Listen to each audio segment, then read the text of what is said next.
Good afternoon. Welcome to the September 18th, 2025 meeting of the City of Baltimore Planning Commission, meeting number 2078. I'm John Laria, the Commission Chair. Seated next to me is Chris Ryer, our Planning Director and Executive Secretary. Mr. Executive Secretary, would you please call the roll? This is Robin Allen online. Yes. Thank you. The Honorable John Bullock. Present. Christine Griffin or Robert Stratford. Present. Talib Horn. Present. Claudia Jolin. Present. Doug McCoach. Present. Justin Williams. Present. Eric Stevenson. Present. And John Laria. Present. Thank you. We have a quorum. We'll proceed. Commissioners, we have minutes to approve from our prior meeting on August 28th.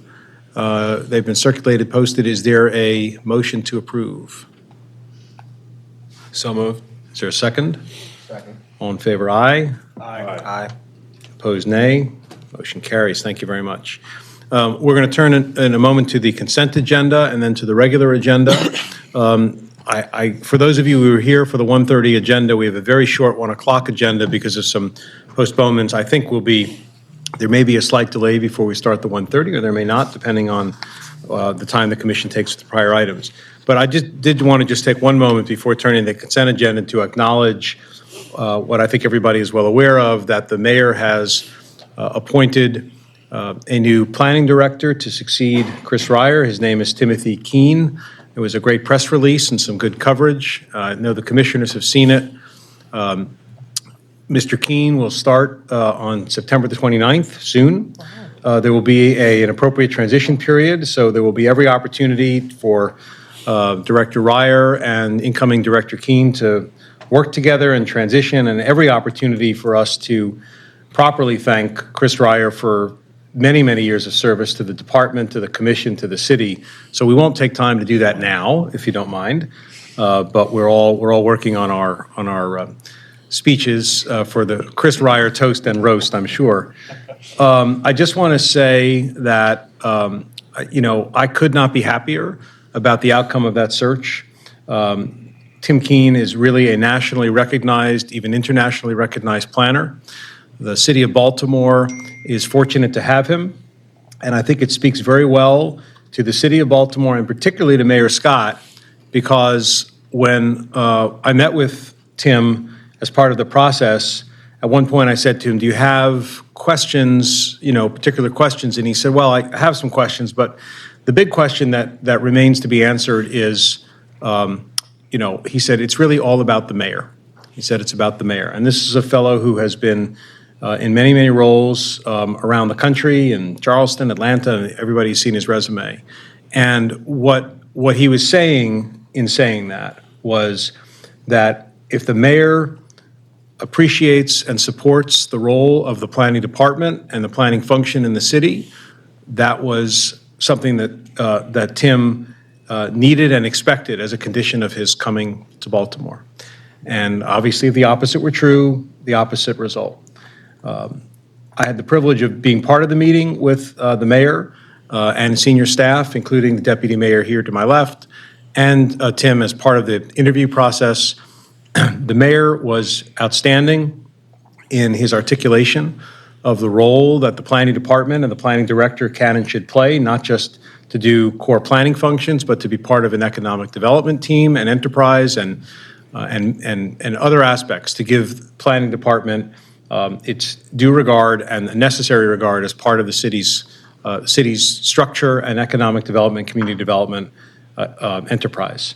Obviously, the interview was good for Tim in that the mayor decided to appoint him, and it was good for Tim in that I think he heard from the mayor what he needed and wanted to hear, which was very gratifying to me as well. So it's really a credit to the city. It is a credit to Mayor Scott that his vision for the city was compelling enough to attract a planner and a professional of Tim's caliber. And I know I am, and I know others are very much looking forward to working with him. The other thing I wanted to say, and I wanted to say this publicly, although I've said it privately, is I cannot thank this commission enough for the way it conducted the search process, both the subgroup search committee and the entire commission throughout the process people were cooperative, were thoughtful. The search committee in particular took hours and hours to do video interviews with candidates. As you know, it was a significant investment of time, but an investment of time that really made a difference. It was evident to the candidates how much time we spent and how seriously we took it. And that makes a big difference. And I've heard from people in passing in discussions not only about how happy they were about the ultimate outcome and the candidate that the mayor chose, but also about the quality, the integrity, the transparency, and thoroughness of the process that this commission ran. Because it is the commission's responsibility under the charter to make recommendations to the mayor as we did, and for the mayor, of course, to make the final decision. So I just want to thank each and every one of you. I'm hoping that we do not have to look for a new planning director anytime soon, but the work you did was really a difference maker, and I truly, truly appreciate it. So thank you all very, very much. And with that, I'm going to turn to the consent agenda. Okay, first item on the consent agenda are CIP transfers. Those are posted on the Commissioners and the Public Wix site. I am going to ask Sarah Paranilum to come up, as we have begun to do, just to comment briefly on those items in the CIP transfers that are considered by the staff to be not consistent with the CIP, which sounds much more ominous than it is, but nonetheless requires a little bit of explanation. I'm sorry, it will not be Sarah. Not Sarah. Good afternoon, Nelson Vasconcelos, Hi. CIP analyst for Department of Planning. Yes, thanks very much. So you can just take us through. There are two sets of capital transfers, one from the Board of Estimates meeting on September 17th, one from the Board of Estimates meeting on September 3rd. I guess maybe just start with the ones on the 3rd, if you would, and take us through, please. Sure. So for the third, there was transfer going from 2 reserve accounts to 1 active account. They were different accounts, but reserved for pedestrian infrastructure. So the account it's going to is specific for city school students, elementary, middle school areas in the city. But we determined that we do recommend approval because it's coming from reserve accounts specific for pedestrian infrastructure. And then for the 17th, there was a set of, I believe, 5 transfers. So these projects are all in the city's vacant reduction priority geographies, and as a result, DHCD is transferring funds to Rec and Parks from CDBG funds to help sort of spur development in those geographies. You're on the 17th now, though. Yes, so I'm sorry about that. Yes, on the 17th. So yeah, it was the 5 transfers, all of a similar nature, all projects located in those vacant reduction geographies.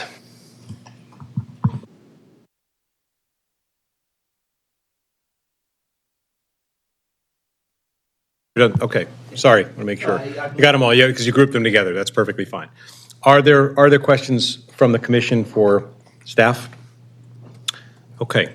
Is there a motion to approve the CIP transfers on the consent agenda? All in favor? Is there a motion? So moved. Second? Second. All in favor, aye. Aye. Motion carries. Thank you very much. The next item is a Planning Commission rules amendment, which has also been circulated to the commissioners and which you got a preview of prior to that date. There's a memorandum from me dated September 15th to the commission. This is to correct a provision of the commission rules which requires a certain vote requires, frankly, too many commissioners to vote for a certain item based upon a misinterpretation of underlying city charter. So this is simply correcting the rules in order to bring it in further in conformance with the city charter. It's a consent agenda item. It just requires a majority vote of the commission to make the change, and once that's done, the rules will be changed. The commissioners have had a chance to review this, so I'll accept a motion to amend the rules as summarized in my September 15th memo. Is there a motion? So moved. Is there a second? Second. Been moved and seconded. Any discussion, questions about the rules change? Hearing none. All those in favor, aye. Aye. Opposed, nay. Motion carries. Thank you very much. Okay. Mr. Executive Secretary, item number 5. First item on the regular agenda, City Council Bill number 25-0086. Still the consent agenda, I think. Oh, sorry. Yeah. First item on the regular agenda is City Council Bill number, I'm sorry, I've confused you.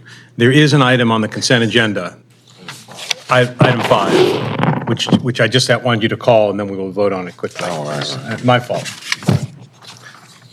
City Council Bill number 25-0086, City Street closings for a portion of North Chapel Street in the 13th Councilmatic District. Is there a motion to approve item number 5? Second? Second. Any discussion? All those in favor, aye. Aye. Motion carries. Now, Mr. Executive Secretary, item 6. First item on the regular agenda is City Council Bill number 25-0091, zoning conditional use conversion of a single-family dwelling to 4 dwelling units in the R8 zoning district with a variance at 1425 West Fayette Street in the 9th Councilmatic District. Austin Davis will present.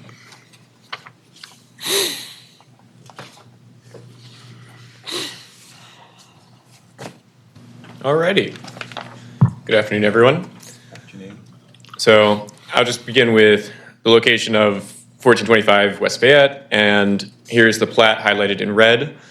And here we go from the aerial, and then street view looking south, and then looking, it's actually east, looking east, not west. So you can kind of see the depth of these houses in the neighborhood. So it's a 3-story row home located mid-block. Currently, it's a vacant shell, and it's around 1,755 square feet recorded lot area. It is not in a local CHAPS district, however, it's in a National Historic District. The petitioner is seeking a conditional use approval to convert this to a 4-unit multifamily dwelling. Specifically, they will be including 2 bedrooms and 2 bathrooms for the 3 units that they plan to put in on the property, and additionally, they will be providing parking for 3 or 4 vehicles per their application. Now, per the conditional use standards, staff, has evaluated the criteria for this application and finds it would not be in any sort of issues or negative impacts. Specifically, though, to the variance, the R8 zone would require 33% variance given the small size of the lot, but everything else, with regard to lot size, light, air access, emergency access, et cetera, we do not feel that this conversion would hinder or upset any of those characteristics. Further, to grant the variance, we must look that the particular surroundings, are not in any way inconvenienced or nor would any of the neighborhood be inconvenienced by this. And staff also has found through these findings that this would not deviate from that, and it does factor in very nicely with our city's plans and community plans. In terms of equity, we believe that this would be a good investment for the community.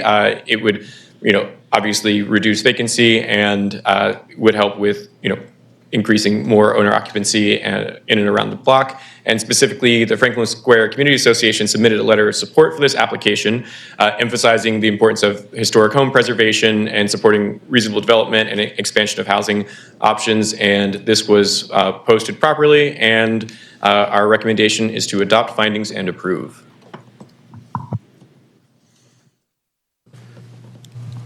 Councilman Bullock, it's your bill. Is there anything you'd like to say on behalf of the bill? No, just appreciate the commentary from the staff and hope to get your support. Thank you. Are there any questions of staff? Yes, clarifying question. Please. In the statement of intent, it says 4 units and 4 units in your presentation as well, but only 3 units listed in there. Yeah, I also wasn't quite clear on that. I just pulled the information from the report. I was thinking that perhaps one of the units would be subterranean, like a basement unit. However, I do believe the petitioner is on WebEx, so I might want to parry that one out. But yeah, their application had 4 units, 2 bedrooms each, but then it was missing the details for the 4th unit. And so looking at the building and knowing kind of the neighborhood, I'm assuming that 4th would be a basement unit, but I will let the applicant answer that one. Okay, are there other questions of staff? We'll hold that for a moment. Other questions of staff? Okay. Is there anybody here, I know you're saying the applicant's online, we'll get to that in a moment. Is there anybody in the audience who wishes to testify on this item? Seeing none, let's turn to the applicant, both to describe the proposal and to respond specifically, if you would, to Commissioner Jolin's question. All right, Katya, I've hit the button, so you should be able to unmute yourself.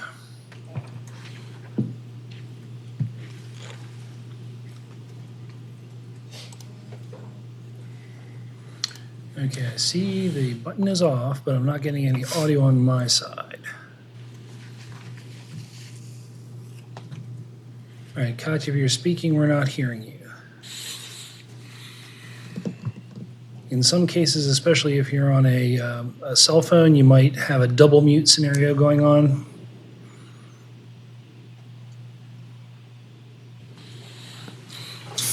Okay, still not getting anything, but by text, I see you're on the laptop. Okay. Unfortunately, we're not hearing you from here, but if you can just add the details in the chat, that would be helpful.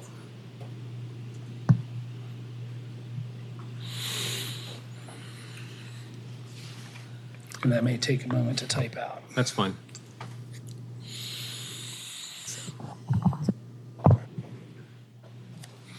So there's the fourplex includes the basement.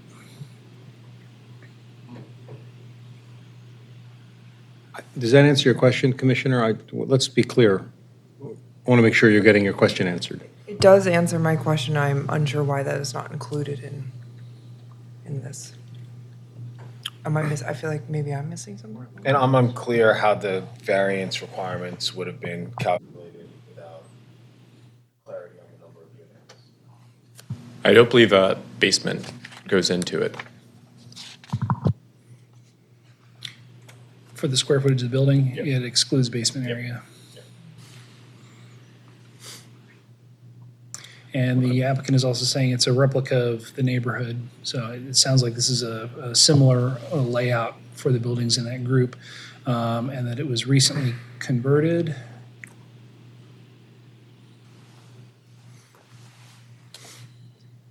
I think we were mostly trying to ascertain the average square footage of each unit.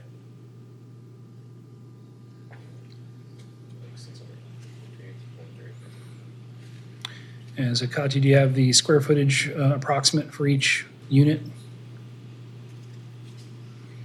And yes is the answer. The application says that the building's 1,500 square feet, which seems low, but it also says 3 units of 1,000 square feet. So that math just doesn't add up, is the only reason for the clarification.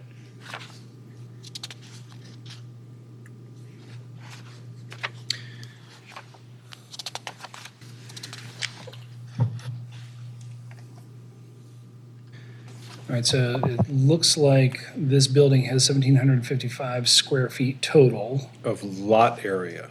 Yeah, we're talking about the square footage of each unit interior floor space.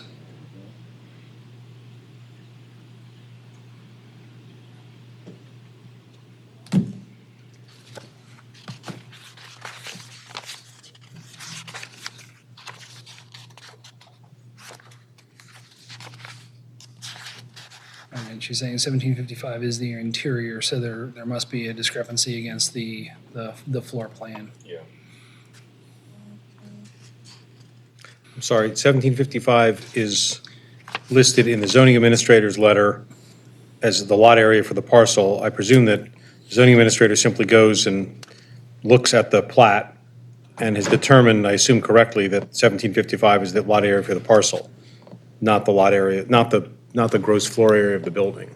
Yeah, unfortunately, we're not getting the square footage of the building inside floor space in total, like how much square footage each apartment will have within it. You wouldn't have the building square footage. No, the zoning administrator would not, but the applicant. The question's being asked of the applicant, which is the square footage of the, as I understand it, you're asking about the interior square footage and then presumably the square footage of each unit, some fraction of the total, right?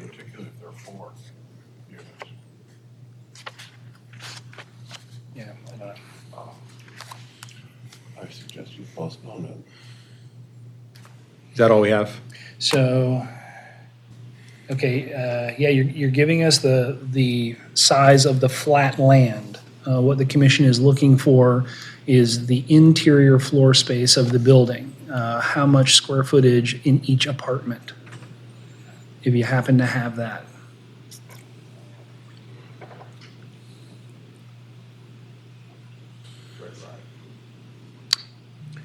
Okay, each one around 1,000 feet is what I'm being told. Yeah. It's okay to postpone. Right. Well, what I'm hearing is that we don't have enough information to proceed today. The bill has not been scheduled for a hearing yet in the council, has it, to your knowledge, Councilman? Okay. All right. Well, perhaps we can get that hearing scheduled as quickly as reasonably possible after the commission rehears the bill, presumably in 3 weeks, and we can get these questions answered, get all that rationalized. So do we need a motion to postpone, or are we simply, what's the? Yeah, a motion and agreement amongst the commissioners is sufficient to table this. Is there a motion? Oh, I'll take a motion then to postpone the item till the next commission meeting. Is there a motion? So moved. Commissioner Jolin, is there a second? Second. Councilman Bullock, all those in favor of postponement, please say aye. Aye. Okay, we'll postpone the item. Thank you very much. We are past 1:30, so we need not take a break. Mr. Executive Secretary, would you call the next item, please? Next item is City Council Bill number 25-0092, a zoning conditional use conversion to a banquet hall in the C2 zoning district with the variance at 1123 West Baltimore Street, also in the 9th Councilmanic District. Good afternoon, Commissioners. Justin Walker for DOP, here today on City Council Bill 25-0092 regarding 1123 West Baltimore Street, again in the 9th District. And this bill is for a conditional use by ordinance for a banquet hall use in the C2 District. So the petitioner is Sean Scott, who the applicant is here today. It's in the Central Southwest Planning District. And Nicholas Shupin is the community planner for that district.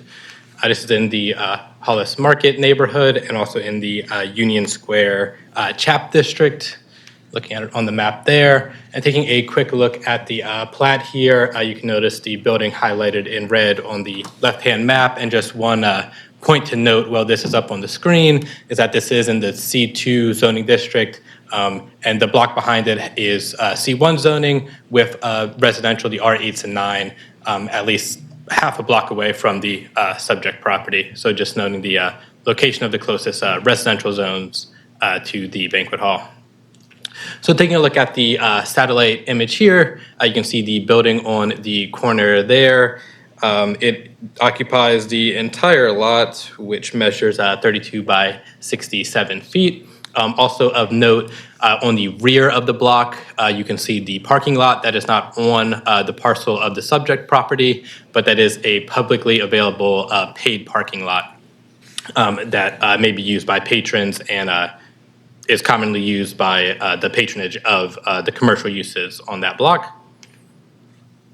And we now turn to a street view, looking at the front of the building there. Again, it does have full lot coverage, which is why no parking is being provided on site.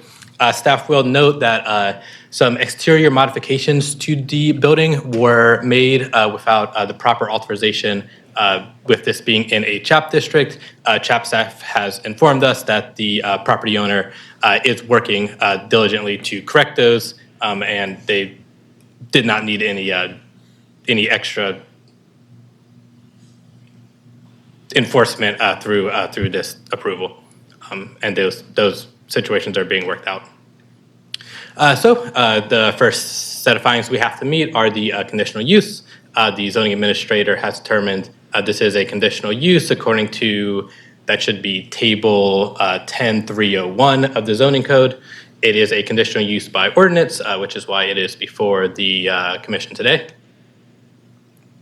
So just to define a banquet hall, it is a property where events that are directly managed by the owner of the facility or person employed by the owner are held on site, and events that are pre-scheduled and for which the general public is not admitted, and admission or fees cannot be paid at the door.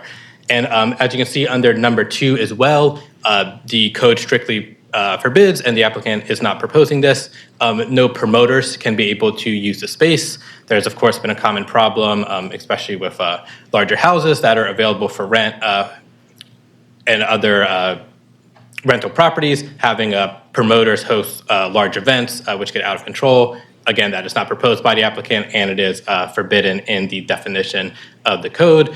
The applicant proposes renting the space out for private events, parties, corporate events, and that sort of use, which I can further explain after the presentation. So again, staff does believe that the proposal today meets the conditional use standards. We see no reason why the banquet hall would be more impactful at this location than it would be at any other C2 zoned parcel. Again, there is that parking lot behind the structure that the patrons can utilize, especially as the events are often off hours, but they will have to conclude before midnight, as is proposed by the applicant and in their statement of justification. There's no reason to believe that emergency vehicles would not be able to access the site. It's an existing structure, and there's going to be no undue negative impacts on neighboring properties beyond what would be regularly expected of a business of this sort. There is some recent updates regarding the parking situation for this structure. There was included in the bill a variance for the off-street parking. Of course, the building has full lot street coverage or full lot coverage, and no parking can be provided on site. Section 16601 F of the zoning code does permit the director of the planning department to issue an exemption for buildings that meet certain criteria. Among those criteria are the structure is greater than 50 years old, which is true in this case. It was built in 1915, and also that the structures have not historically provided parking, and staff found no permits or previous variances that would indicate that parking has ever been provided on this site. And as of yesterday, that exemption was signed by the director and granted. So the variance will no longer be required. As you all know, we have had a few residential conversions come through that initially had a parking variance included, and then that was eliminated because it was no longer relevant. Legislative reference in the law department informed us that it's no longer necessary if there is an unnecessary parking variance to add an amendment to strike that section of the bill. So that is why that is not included. And our equity analysis, again, this will, it is a conditional use for that zoning district, so it is assumed to be permittable. It will add a community amenity and help to revitalize the corridor, returning the building to productive use. Again, there's no reason to believe that there would be undue impact on nearby property owners. Residentially zoned districts are at least half a block to a block away from the site, so there won't be undue impact on residences. And in addition to the parking lot behind the structure, there's also a number of M.MTA bus routes that use West Baltimore Street, including a stop just about half a block away. As far as notifications, the Hollis Roundhouse Neighborhood Association was notified and did provide a letter of support in support of this proposal. And then in addition to the required posting on the property, staff sent out notice of this hearing via GovDelivery. And with that, the recommendation is to adopt the findings and approve. Thank you, Mr. Walker. Sorry, thank you. I'll note for the commissioners that the Hollins Roundhouse letter is provided on your portal. One quick question: one of the preconditions for a waiver was also on that slide that properties receiving a historic tax credit. You may have just been sort of consolidating, but I want to be sure that that's so these structures have to be 50 years old or have received I'm sorry. I'm sorry. historic tax credit. So Commissioner Horn's head is in the way of the word or. So I'm sorry. That's entirely my mistake. Okay. Are there any questions of the staff first from the commissioners? Councilman, your bill again, yes? Yeah, staying busy as usual. But I will say, thankfully, the applicant reached out not to our office, but also to the community association. Again, it puts a building into active use. It's a corridor that is going through some renovations and also some increased activity. So we think this will be a benefit in the community. So appreciate the support. Thank you, Councilman. So, Mr. Walker, you're asking us to adopt findings and approve the conditional use findings and recommend approval on the conditional use, and just simply ignore the variance. We don't need to vote on the variance part. Is that what you're saying, based upon advice from others? That's accurate, based on the advice from law and legislative reference. That's fine. Okay, thank you. So, any other questions of staff? Okay, is anybody here to speak to the proposal? I believe there's someone. Online?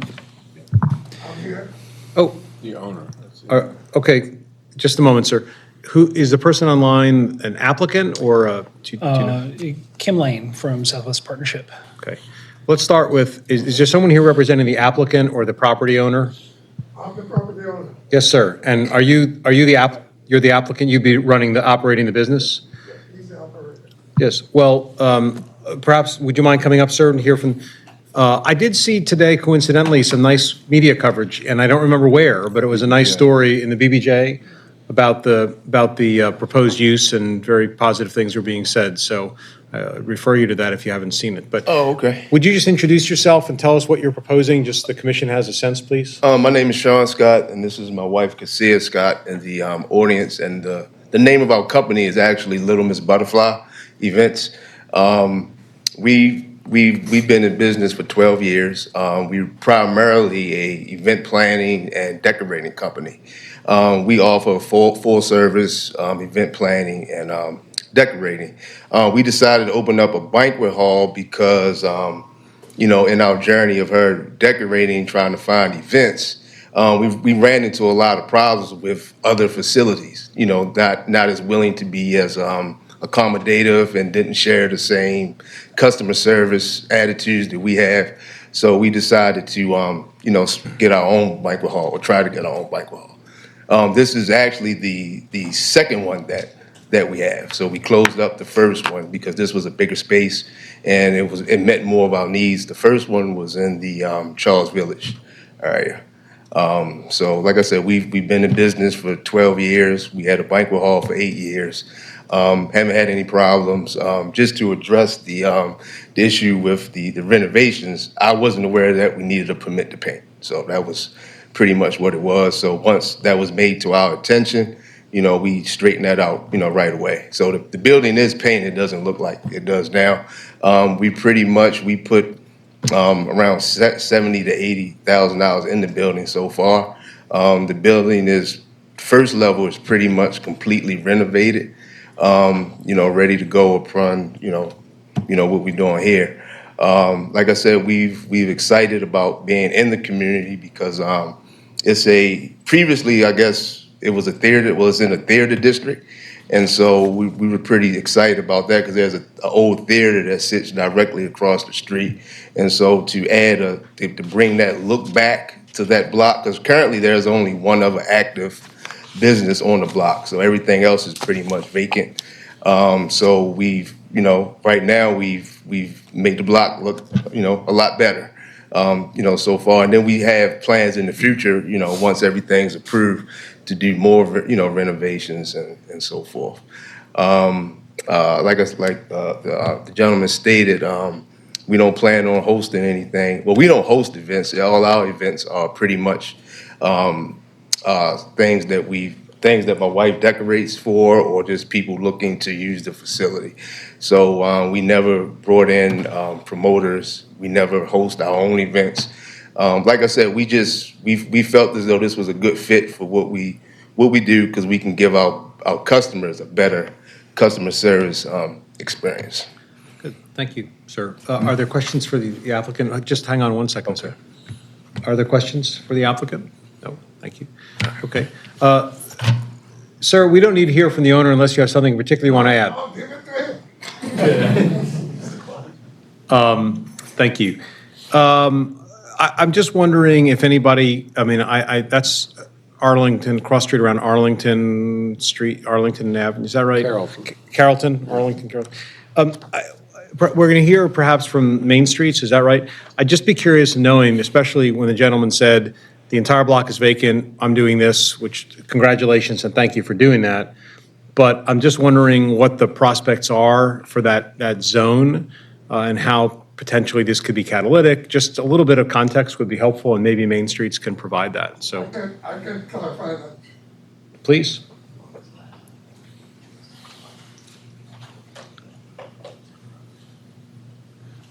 Your name for the record, please. Yes, my name is Cecil Clark, and I'm the owner of the property. And what this guy and the family, they are proposing to do is outstanding. I've visited their prior location, and the work that they're doing here is first class. In relationship to the block, I also own the Lord Baltimore Theater, which is across the street. I sold it to Southwest Partnership, and the idea behind that was that Southwest Partnership was going to raise funds to rehabilitate the theater into a community performing arts center. But the director left and it went downhill. And right recently, the Southwest Partnership has put out an RFP, and the RFP is intending to attract qualified developers in terms of experience, in terms of funding, in order to put that 14,000 square foot of theater space back into community use. I just want to clarify, expound. The Lord Baltimore Theater was the largest theater in terms of seating capacity in the city. The Lord Baltimore Theater at one time was exclusively white. The Lord Baltimore Theater was integrated. The Lord Baltimore Theater became a black operation, and over the years it went downhill.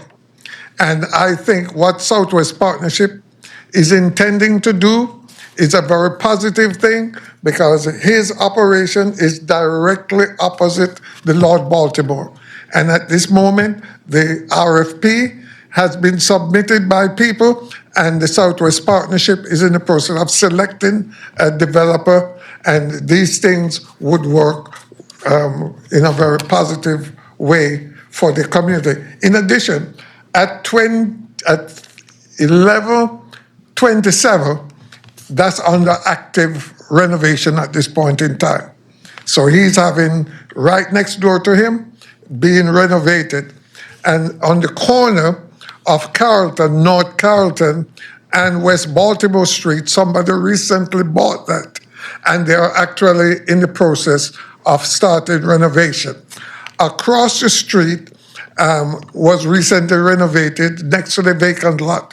So there is life coming, and they are leading part of the way, the Southwest Partnership and these other investors. I think it's a very positive thing for the neighborhood, and it's a very positive thing for West Baltimore Street.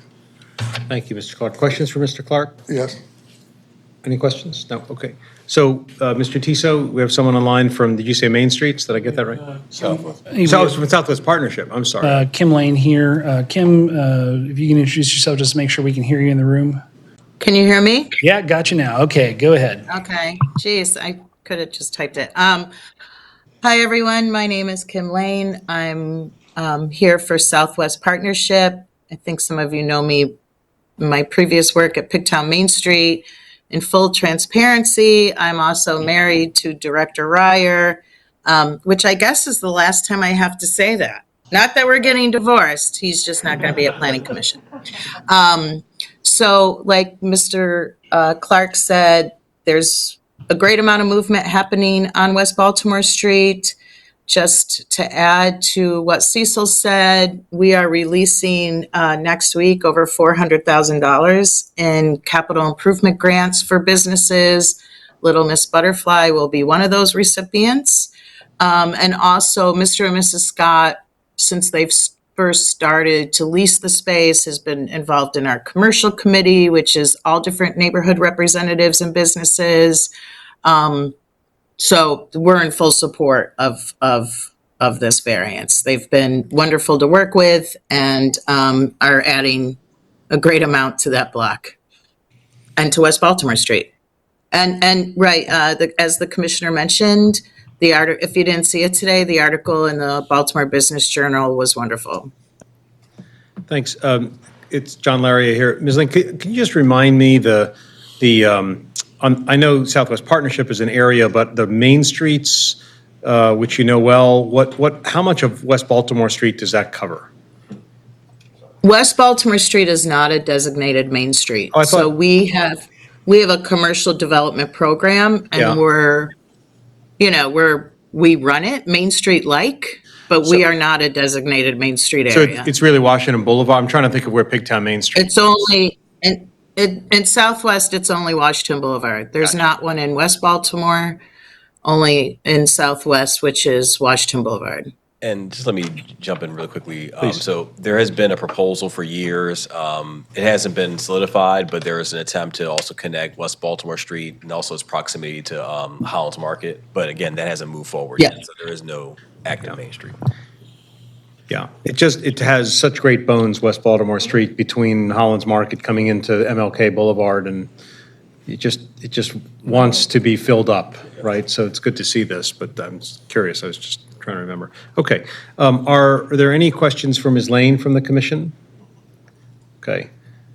If there are no questions, I'll accept a motion, please, to adopt the staff's findings with respect to the conditional use. Again, not the variance, unnecessary, and also to approve the recommendation in favor of the conditional use. Is there a motion to that effect? Move to accept staff recommendation. Councilman Happily makes a motion. Is there a second? Second from Deputy Mayor. Any further discussion? Okay, all those in favor, please say aye. Aye. Opposed, nay. Motion carries. Thank you very much. Good luck. Excited for you. It's a great article, too. Okay, Mr. Executive Secretary, next item, please. Last item on the agenda is City Council Bill number 25, city street closing for portions of certain streets and alleys bounded by Riggs Avenue, North Payson Street, and the land of the National Railroad Passenger Company, also known as Amtrak, in the 9th Councilmatic District. Austin Davis will present.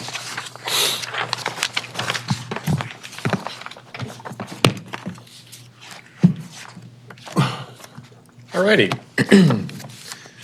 So this pin right here is just kind of the area that address is just the closest address that I could get to it. But here's the plat of the area with the yellow highlighted portions as to be indicated as where the streets will be closed. And then once again, so I have the Amtrak outlined in blue and the street closings in red, so you can see it from this aerial image. And then some on the ground shots. So this is Mosher looking west to where Mosher ends.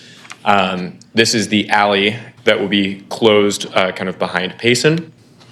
And then the other end of the alley as indicated in the red box right there. And then this is the portion of Riggs that will be closed, I believe, because I think actually the street on the plat exists, but there's no street in real life. Yeah, it's trees. So, this is for better or for worse, just kind of cleaning up our plat map. But I have some site conditions here, just to kind of explain that these unapproved portions of public right-of-way are bounded by Riggs to the north, Payson to the east, West Lafayette to the south, and an Amtrak-owned rail infrastructure to the west. These areas include alley and former street beds that dead end into Amtrak's property and serve no external, anything else really. Additionally, this is pretty related to their Frederick Douglass Tunnel project, and there are a couple other city bills that have been in effect for this project. Specifically, the closures involve the parcels D, C, and B, and it's all around 0.3 total acres of land being closed. And as I mentioned, this will just help Amtrak to consolidate their land, facilitate the construction staging, and allow for the southern end of the new tunnel to be created, so thus eliminating these orphaned right-of-ways. I think this is an error. This is, And then the equity portions, obviously, these are all the Amtrak's land, so there's no functional public utility or community use to them. The closures will not really impact the general public, at least what I believe, or what staff believes, and there are no anticipated impacts or things or significant use of city resources that would affect this. So DOT and DOP staff have been very coordinated with this application, the legislative history, email correspondence, et cetera, and Tariq and the council have been also briefed on this, and formal notification was posted in accordance with our regs, and staff recommends approval. Thank you, Mr. Davis. Are there questions from the commission for staff? Hearing none, is there anybody here who wishes to speak on behalf of the item? Last folks standing, please come on up. Just introduce yourself for the record, please. Good afternoon. My name's Leah Gatlin. I'm Amtrak's Director of Real Estate, and I'll be representing Amtrak for any questions or anything that comes up for this matter. I've been working extensively for the last 4 years with David Fram and Richard Kagan on this matter and more to come in relation to this. There is more to come, but there is active work going on in this area now. There is a closing agreement in place that has been recorded. That closing agreement does provide for the work that's been going on there now as well. There are three parcels that are mentioned here. You'll notice that there were 4 actual streets. Mosher is technically closed today. So there is another ordinance that provides that actual goes through for a sale ordinance too. So just for that clarity, if we're counting. So and then also, if you look at it from the pictures, the row homes that you see there, they have been purchased. All of the homes there, the people that live there and the businesses have been happily relocated. Everyone that we've worked with we're happy. So that. And the relocations have been complete, and the demolitions of the structures there are completed as well. Thank you. Are there questions for Amtrak? Hearing none? Very good. Okay. Is there a motion to accept the staff's recommendation of approval for the reference street closing? Motion, please. So moved. It's been moved by Commissioner Jolin, a second. Second. Deputy Mayor, is there any further discussion on the item? All those in favor, please say aye. Aye. Opposed, nay. For the record, the chair abstains on this item. And thank you very much. Thank you very much. Okay. Mr. Executive Secretary, we have no more items, is that correct? No more items. No more items. So we are at the moment averaging down in terms of the Yes. meeting length? Okay. Are there any other items from members of the commission? I would just, to mirror your beginning comments about the interview process, I want to recognize you specifically as the leader of this process, and I was nervous to myself as like the mayor's representative to help be charged of leading the process for interviewing, and I'm really grateful for your efforts to lean in, because it would have been all on me internally, and I think it was amazing work and helping to prod all the stuff that has to happen to get things moving in the city government. And so you did a great job from your perch outside of city government. So thank you so much. Thank you very much. I do appreciate that. Okay, if there's nothing else, I'll accept the motion to adjourn. Motion to adjourn. It's been moved by Commissioner Jolin. Is there a second? Second, Commissioner Horn. All those in favor of adjournment, please say aye. Aye. Okay, we're adjourned. Thank you very much.